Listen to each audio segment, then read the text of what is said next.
Hey everyone, it's Josh from Guardian Training Consulting. Welcome to our Guardian Lowlight class. So in this class, we're going to talk about a couple things. First, our performance objectives. We need to understand the reasons for lowlight training, be able to identify and define the various lighting conditions, understand the 5 primary flashlight applications, understand the 5 key principles of lowlight tactics, develop decision-making ability in lowlight conditions and under stress, and be able to apply the 4 handheld lighting techniques.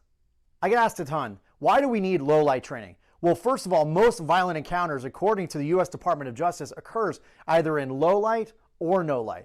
The second thing is concealed carry and preparedness, as well as law enforcement, occurs 24 hours a day. It is a lifestyle. Also, most low light shootings occur before a citizen's vision has had a chance to become dark adapted, i.e. we become adapted to the lighting condition that we're in. So in this circumstance, we're in a photopic environment.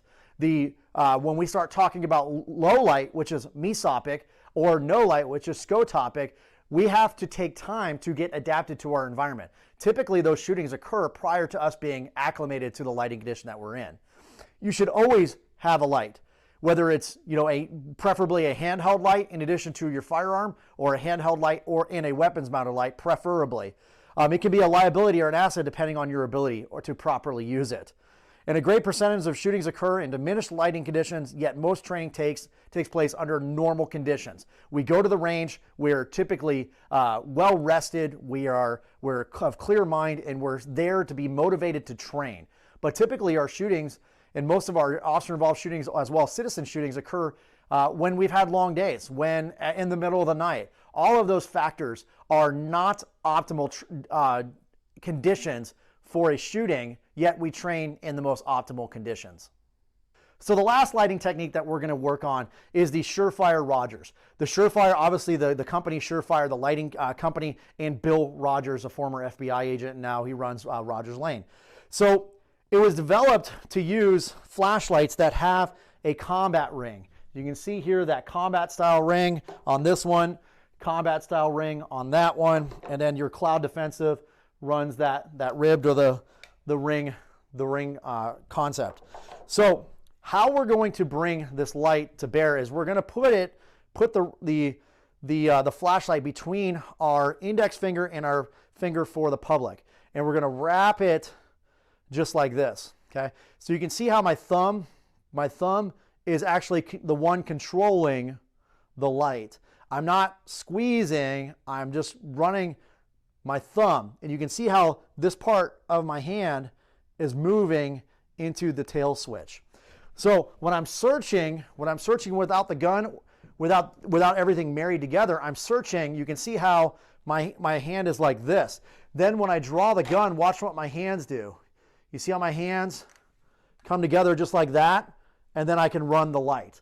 So that's the key behind it, is I'm searching this way, and then as I bring the light up, as I draw the gun, I'm going to marry everything together. And that's the key, is marrying both of them together in a way that you can then get as much of that grip as possible. So as I bring the gun up, I'm here, right? And now you can see my grip is very similar to me doing a two-handed grip on the gun. So I can search. This is going to be the most technically difficult to learn lighting technique, but it is also one of the only techniques that I can actually have two hands on the gun. So finding the light size that works for you, right? So whether it's a small one or a larger one, whatever works for you works for you. So again, I can run this, and then I can bring the gun to bear to where I want it to be. So what if you don't have a light that doesn't have a ring? It's a simple solution. Buy a roll of gaffer's tape from Amazon, take it and then twist it, and then create that ring as big as you want it to be, and then take another piece of gaffer's tape and put it over the top, and now you've got a light that has a combat ring.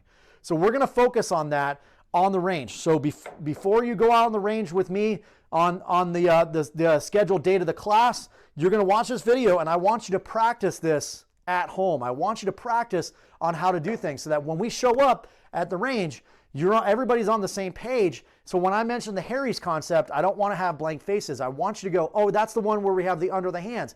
Yes, so that when we're on the range, we're getting quality reps. So guys and gals, that's the Guardian Lowlight course in a nutshell. I wanted to go fast and furious through the presentation, and I wanted you to do that on your own time because there's nothing worse than sitting in a class, listening to me drone on and lecturing about. So the big thing is you may not know and understand everything in this moment, and that is okay. If you have any questions, please look at the slide below and contact me, and I can answer any and all questions that you have prior to the scheduled date of the course because I want you to show up prepared, and we're going to do quality reps. I'm Josh from Guardian Training Consulting. Have a great day.